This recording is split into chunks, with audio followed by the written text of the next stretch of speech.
Hey guys, welcome back. And I want to first of all, of course, say thank you all very much for subscribing, for liking and watching videos, and supporting me on this channel. I really appreciate all the kind words and support you guys have been giving me. Now, for this video, there has been some information that has leaked, of course, yet again, and apparently someone has gotten a hold of a Nintendo Switch, and the rumor is that this comes from Foxconn. Possibly someone purchased a defective Switch console and has taken it apart, possibly for the use of selling the parts online to different distributors. So the entire system was taken apart bit by bit, and they took off the battery, they took off the cartridge slot, and they took out the SOC module. So the big debate has been whether or not we can tell what SOC the Nintendo Switch is running by looking at these pictures of the actual chip. Now, of course, the SOC itself does not say what kind of chip it is. It doesn't say it's a Tegra X1, doesn't say it's Pascal, doesn't say anything on there, but code numbers and the NVIDIA logo, of course, and the manufacture date. So after doing some research on how they date these chips on the SOC, the date listed is the 1629 number. So that would be 2016 on the 29th week of that year, which would be July 2016. And July 2016 seems to be the big time frame that everyone has been talking about the Nintendo Switch as far as when information started coming out for it. And this looks like is when the chip was starting to be manufactured. Back then, the SoC may have been finalized. That's just speculation on my part, of course. Clock speeds and testing, of course, have taken place beyond that. What's interesting though is that back, I believe, in summertime, when all the rumors were taking place on the NX and everything, NVIDIA announced that they were canceling their next Shield 2.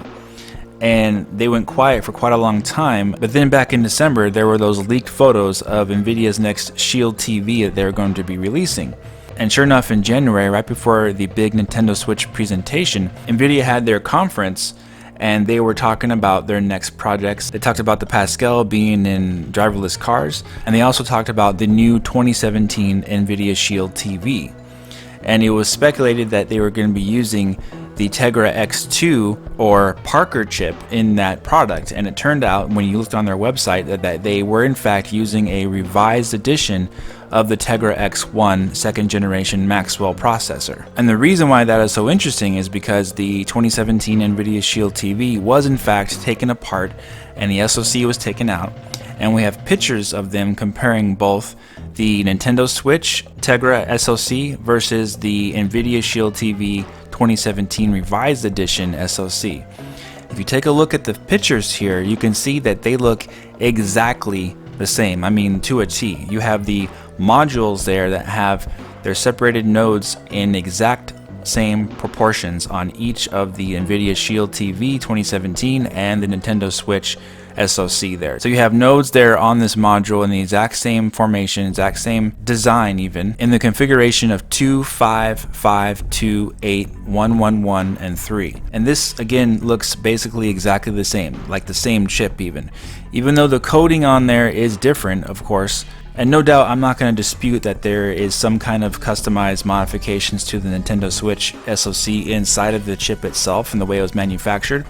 But how the chip is sitting in the module there is exactly the same and has exactly the same layout as the NVIDIA Shield does. So while this doesn't tell us exactly like what the specs are and exactly what the clock speeds are, and doesn't tell us exactly what the chip is inside of the Nintendo Switch, but it does give us an idea of where this is leaning to for the chip, right? We've heard rumors from Digital Foundry saying the chip is second generation Maxwell.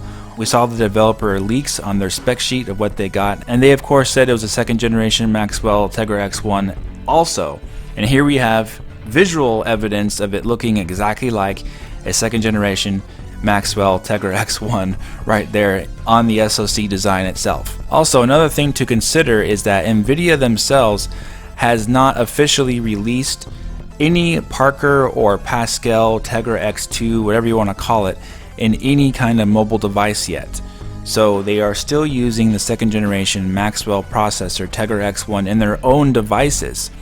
So it is extremely unlikely that NVIDIA would be releasing exclusive to Nintendo a Parker based chip for a few different reasons. One is that they are not using it themselves in anything else but their automotive industry. And two, it would be a lot more expensive for Nintendo to use this brand new chip that they barely are just getting off the ground themselves, and in regards to Nvidia, to be used in the Nintendo Switch.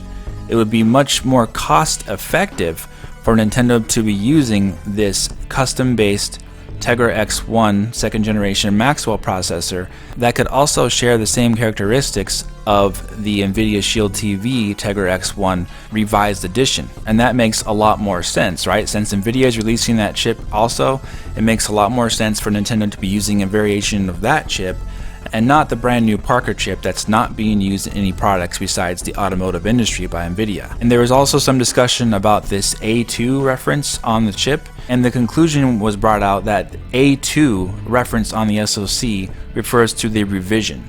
So A0, A1, A2, those are the different numbers that Nvidia uses on the revisions of their chips. So A2 would refer to the newest, latest revision for this chip. And Nvidia uses this numbering in their graphics cards like the GTX 1050, GTX 1060, those graphic cards.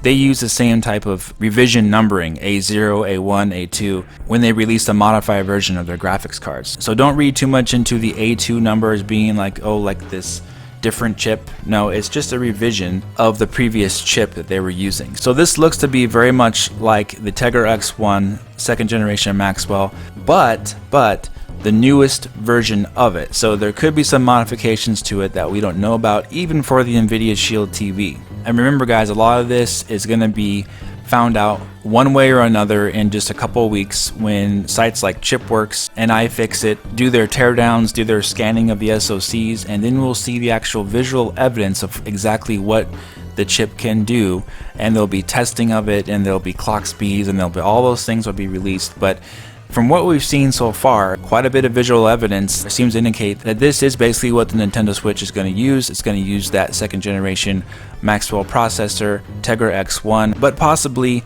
the latest and greatest version of that in the compact tablet form of the Nintendo Switch. And remember guys, what you've seen the Nintendo Switch do visually, Mario Kart 8 1080p 60 frames per second, Zelda 900p 30 frames per second, those games look really impressive on the Nintendo Switch. For a device of that size, that is really quite something when you think about it, right? For a portable device, that is really impressive. So depending on your outlook on the Nintendo Switch, if you're seeing it as a dedicated home console, of course the specs of this thing are not going to be up to par anywhere near the PlayStation 4. But if you're looking at it as a portable console, then the Nintendo Switch is very, very impressive in the sense that it is several times more powerful than the 3DS. In fact, it blows it completely out of the water. So if you're a 3DS fan, and of course Nintendo fan, and you want to play your portable games on your TV, then the Switch is going to be the system for you, right? And when it all comes down to it, the games are going to be what makes the system great.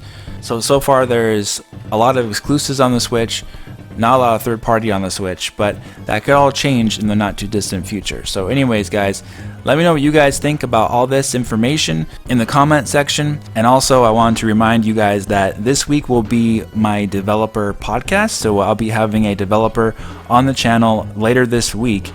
It could be either Wednesday or Thursday, depending on when I get the video uploaded, but it will be a pre-recorded developer podcast that I will have for you guys to watch, and it's going to be very exciting. I hope you enjoy it. So I definitely wanted to remind you of that it's coming this week.